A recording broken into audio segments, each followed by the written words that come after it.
September 23, 1944. The hospital train pulled into the station at Fort Drummond in upstate New York, carrying cargo that made even seasoned military personnel uncomfortable.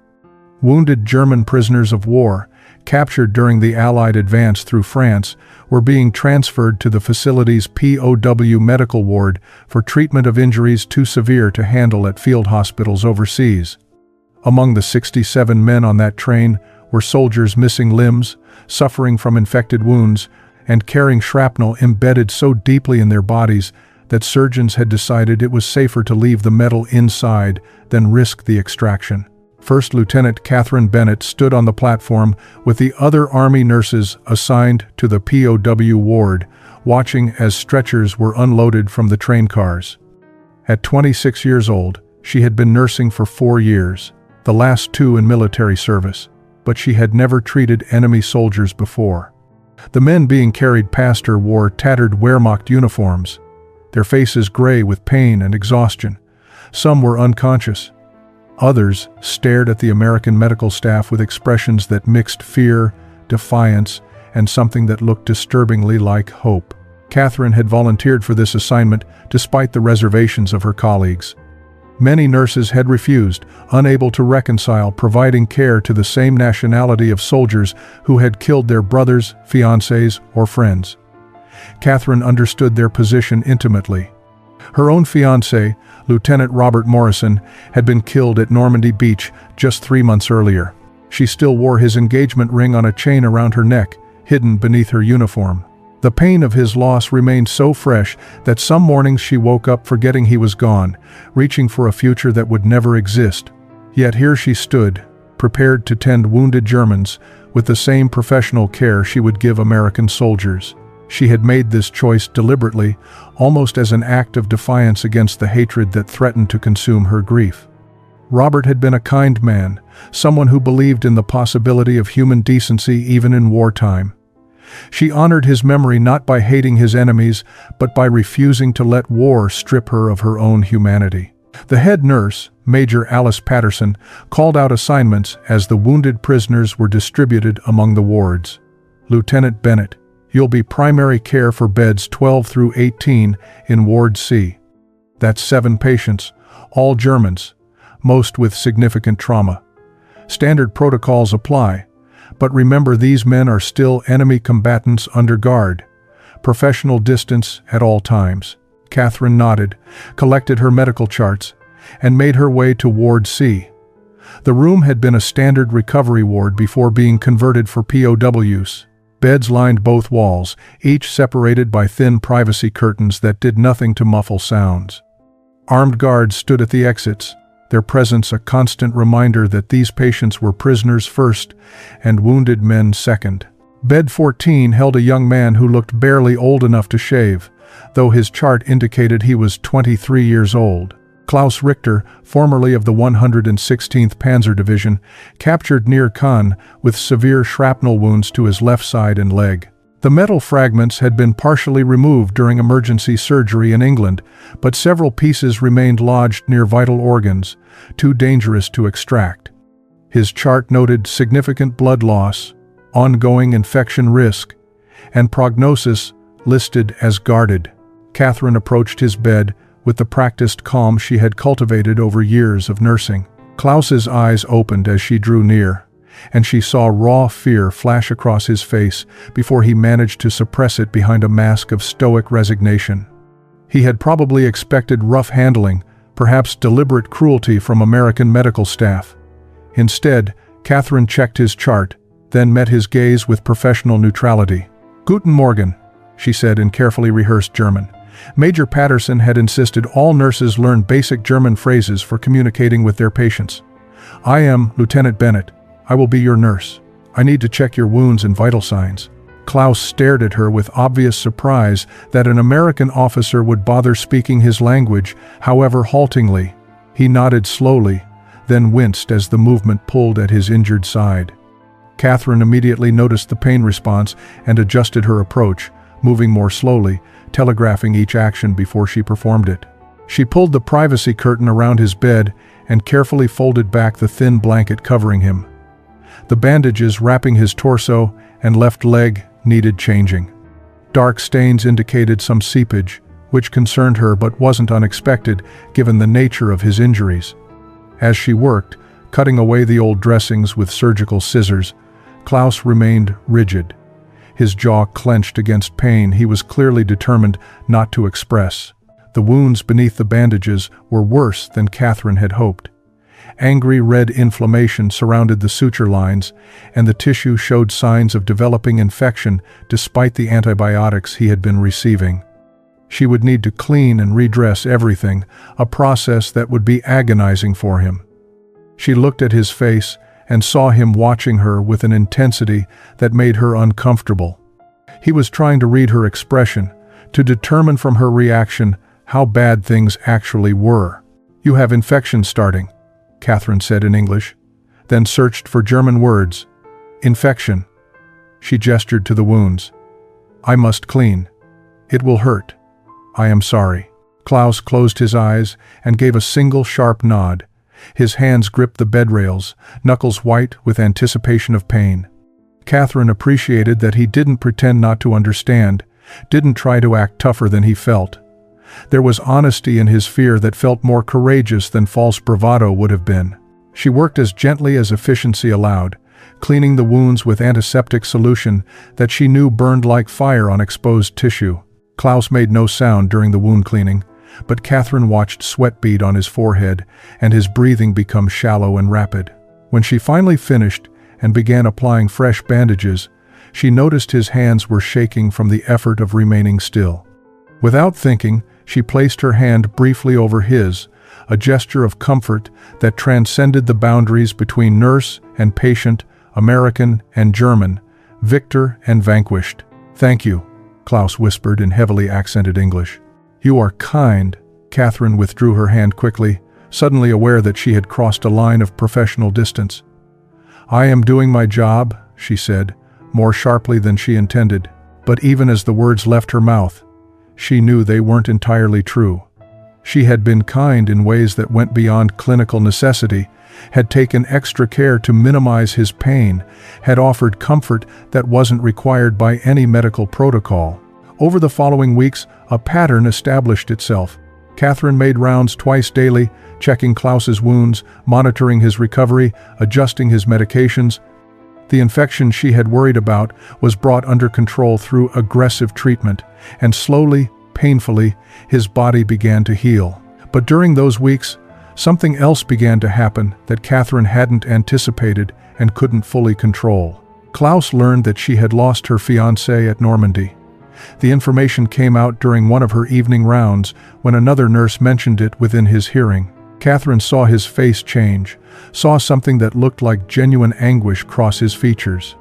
The next morning, when she came to change his dressings, he spoke to her in halting English that had improved dramatically through constant practice. "I am sorry," he said. "Your man. At Normandy. I am sorry." Catherine's hands stilled on the bandage she was unwrapping. "You don't need to apologize for the war," she said quietly. "You didn't kill him personally." "But I fought," Klaus insisted. "I was soldier. I believed things that were wrong. I followed orders I should not have followed. Maybe I did not kill your Robert, but I was part of the machine that did. How can you stand to touch me knowing this?" The question hung between them, raw and honest, in a way that military protocols never allowed. Catherine found herself answering with equal honesty. "Because you're not a machine. You're a person who was hurt and who needs care. Because if I let hate decide who deserves compassion, then I become something I don't want to be." Klaus looked at her with an expression she couldn't quite read. "You are not what I thought Americans were," he said. "We were told you were cruel, that you cared only about winning, about destroying Germany. But you," he struggled for words. "You see me, not enemy, just person." Catherine felt something shift in her chest, a dangerous warmth that had nothing to do with professional satisfaction about a patient's recovery. She finished the bandaging in silence, but as she prepared to move to the next bed, Klaus spoke again. "Lieutenant Bennett, will you tell me about him? Your Robert? I would like to know who he was." Catherine shouldn't have said yes when Klaus asked about Robert, but she found herself returning to his bedside that evening after her shift ended, pulling up a chair in the dim ward where most patients were sleeping. The guards had changed shifts, and the night watch was less vigilant, more inclined to let nurses sit with restless patients without hovering. She told Klaus about Robert's kindness, about how he had wanted to be a teacher after the war, about the letters he had written describing his hope that somehow the horror of combat would lead to lasting peace. Klaus listened with an intensity that felt different from polite attention. He absorbed her words as if they mattered deeply, as if understanding who Robert had been was somehow important to understanding who Catherine was. When she finished, he was quiet for a long moment before speaking. "He sounds like good man," Klaus said, "like someone who saw beyond the fighting to what should come after. I wish I had met him in different world. I think we might have been friends." The thought was absurd and heartbreaking and somehow exactly right. Catherine found herself imagining an alternate reality where Klaus and Robert might have met as students or colleagues, where nationality didn't determine whether you were supposed to kill each other. The fantasy was dangerous because it made Klaus more human, more real, more someone she could care about rather than simply care for. As Klaus's physical condition improved, his treatment shifted from acute wound care to rehabilitation. His left leg had sustained nerve damage from the shrapnel, and he needed physical therapy to regain strength and mobility. Catherine wasn't technically trained as a physical therapist, but the hospital was understaffed, and she had assisted with enough rehabilitation cases to guide him through basic exercises. These sessions became the most difficult part of her day. She had to touch him, to manipulate his injured leg through range of motion exercises, to support his weight as he attempted to stand and walk.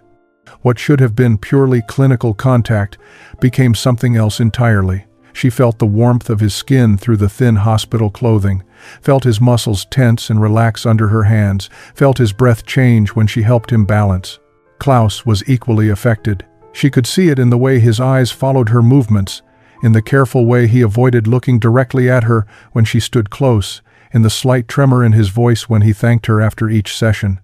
They were both pretending not to notice what was building between them, both maintaining the fiction that this was only nurse and patient, nothing more. One afternoon in early November, as Catherine helped Klaus practice walking with a cane, he stumbled. She caught him instinctively, her arms wrapping around his torso to prevent him from falling. For a moment they stood frozen, his body pressed against hers, both breathing hard from the exertion and from something that had nothing to do with physical therapy. Catherine released Klaus immediately, stepping back so quickly she nearly tripped over the medical equipment behind her. "I'm sorry," she stammered, though she wasn't sure what exactly she was apologizing for. The stumble was his fault. The catch was her responsibility as his nurse, but the moment that had stretched between them, charged with something unnamed and forbidden, that was something they had created together. Klaus steadied himself on the cane, his face flushed. "No, I am sorry," he said. "I lost my balance. You saved me from falling. Thank you."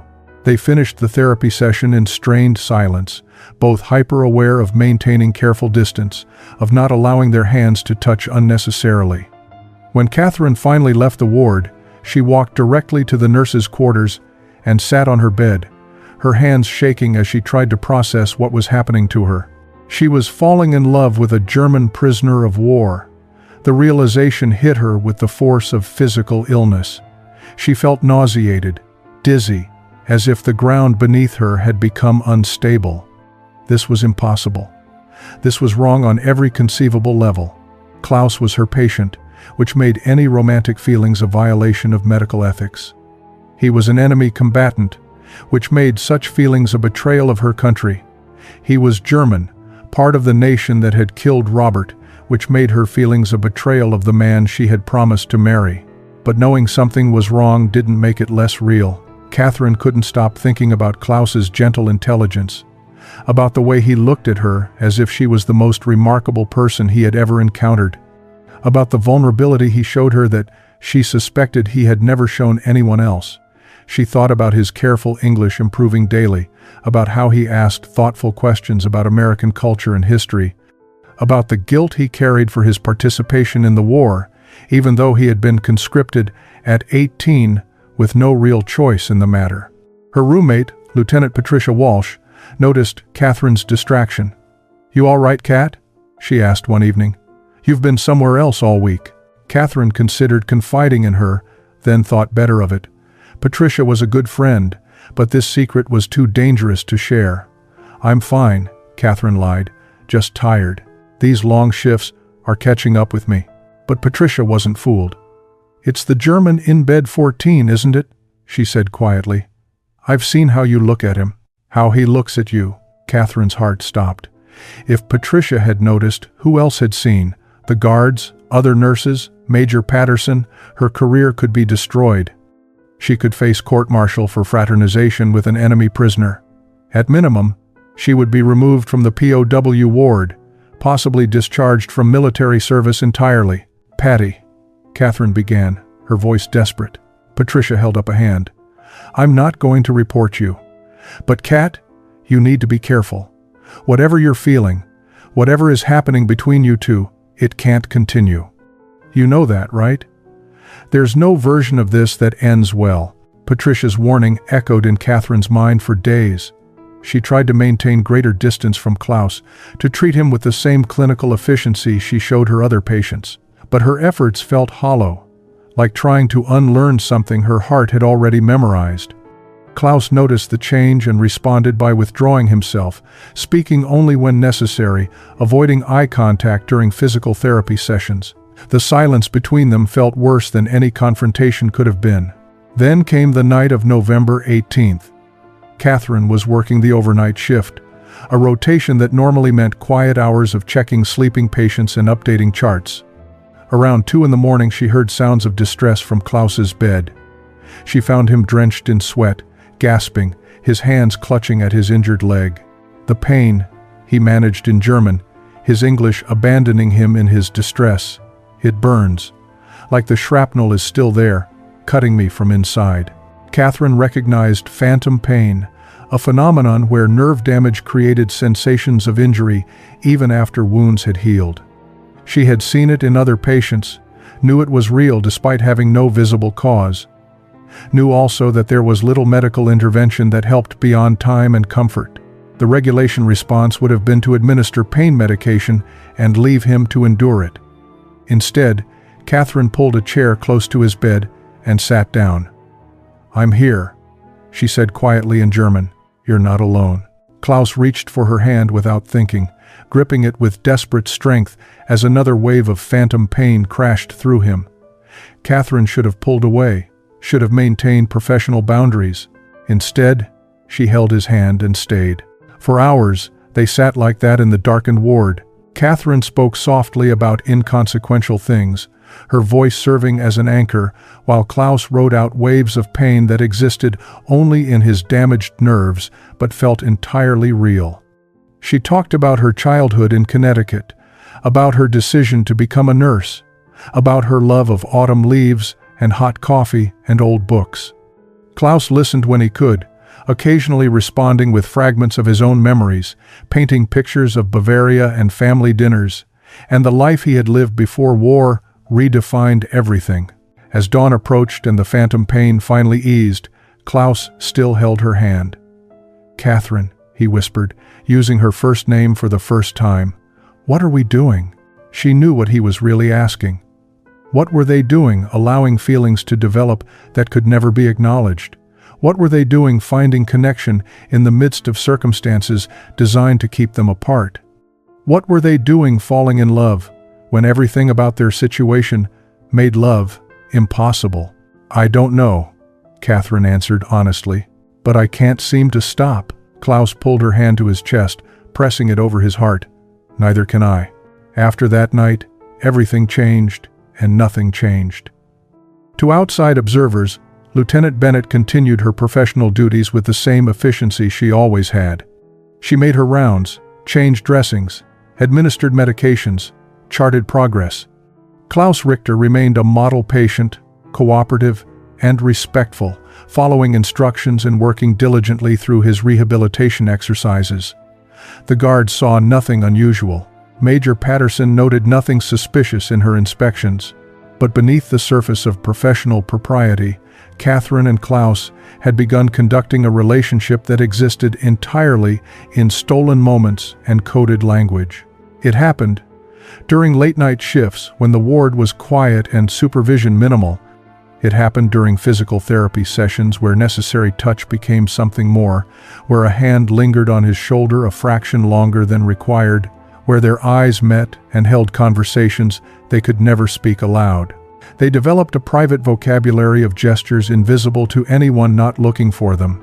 When Catherine adjusted the pillow behind Klaus's head, the specific way she tucked the edge meant she would return after lights out. When Klaus requested water, asking in German rather than English, signaled he needed to speak with her privately. They became fluent in the language of discretion, experts at hiding in plain sight. Lieutenant Walsh knew, of course. Patricia had seen too much to remain ignorant, but her silence became a gift of friendship more valuable than approval. She covered for Catherine when needed, created opportunities for privacy without asking what they were used for, and never once mentioned what she witnessed. Other nurses began to understand as well, though no one spoke of it openly. There was an unspoken agreement among the women who worked the POW ward that some truths were better left unacknowledged, that the human heart recognized no national boundaries, and that judging another nurse for finding comfort and connection in the midst of war's horror would be hypocrisy of the highest order. The relationship deepened in whispered conversations during those precious stolen hours. Klaus told Catherine about his family's small farm near Garmisch-Partenkirchen, about his mother who made the best apple strudel in Bavaria, about his younger brother who had been killed on the Eastern Front. He spoke about being conscripted at 18, about having no choice but to serve, about the growing horror he felt as he began to understand what his country had become. Catherine shared her own fears and failures. Her guilt about loving someone while still grieving Robert, her terror about what would happen when the war ended, and Klaus faced repatriation. In the darkness of the ward, with other patients sleeping around them, they created a world that existed only for the two of them, a space where nationality didn't matter and the future couldn't reach them. They kissed for the first time on a cold December night, hidden behind the supply closet where Catherine had claimed she needed to retrieve extra bandages. The kiss was brief, desperate, and entirely inadequate for everything they felt. Klaus cupped Catherine's face with hands that trembled, and she tasted salt from tears she hadn't realized she was crying. When they pulled apart, both understood that they had crossed a threshold from which there could be no return. They had moved from emotional connection into something physical and undeniable, something that made their relationship not just ethically complicated, but actively criminal under military law. "We can't," Catherine whispered even as she remained in his arms. "Klaus, if anyone finds out, they'll separate us. They might court-martial me. You could be transferred to another facility, somewhere I'll never see you again. Then we will be careful," Klaus said with quiet determination. "Catherine, I know this is impossible. I know I have no right to ask you to risk everything for me. But I love you. I have loved you since you held my hand through the pain and treated me like a human being instead of an enemy. If there is any chance, any possibility that we could have a future together, I want to fight for it." The winter of 1944 turned to spring of 1945, and with the changing seasons came news that both thrilled and devastated them. Germany was collapsing. Allied forces advanced from both east and west, crushing what remained of Wehrmacht resistance. Hitler's thousand-year Reich was entering its final agonized months. Victory, so long pursued at such terrible cost, was finally within reach. For most Americans, this news brought joy and relief. For Catherine, it brought dread. Victory meant Klaus would be repatriated to Germany, returned to a defeated nation that existed now only as rubble and ruin under occupation. The official word came in early April. All German POWs held in American facilities would be processed for return once hostilities officially ceased. Those in medical facilities would be evaluated for fitness to travel, but unless they required ongoing acute care, they too would be sent back. Klaus's physical recovery had been remarkable. The shrapnel wounds had healed well, leaving scars but no permanent disability beyond some lingering weakness in his left leg. He could walk without assistance, could perform basic daily activities, and was therefore classified as fit for repatriation. According to the paperwork that would seal his fate, Klaus Richter would be on a transport ship to Europe within 6 weeks of Germany's surrender. Catherine received this information during a briefing with Major Patterson, who watched her face carefully as she delivered the news. "Lieutenant Bennett," the major said quietly, "I need to ask you something directly. Is there anything between you and the prisoner in bed 14 that I should know about?" Catherine's heart hammered against her ribs. She met Major Patterson's eyes and made a decision. "Yes, ma'am," she said. "I have developed feelings for him that go beyond appropriate nurse-patient boundaries." Major Patterson was silent for a long moment, studying Catherine with an expression that mixed disappointment and something that might have been understanding. "Have you acted on these feelings, Lieutenant? Has there been physical contact beyond what medical care requires?" Catherine considered lying, then realized the truth was already evident in her face. "Yes, ma'am, nothing that would constitute a security breach, but yes, we have crossed lines that violate military regulations." The major closed the file on her desk with deliberate care. "Lieutenant Bennett, you are one of the finest nurses I have ever had the privilege of commanding.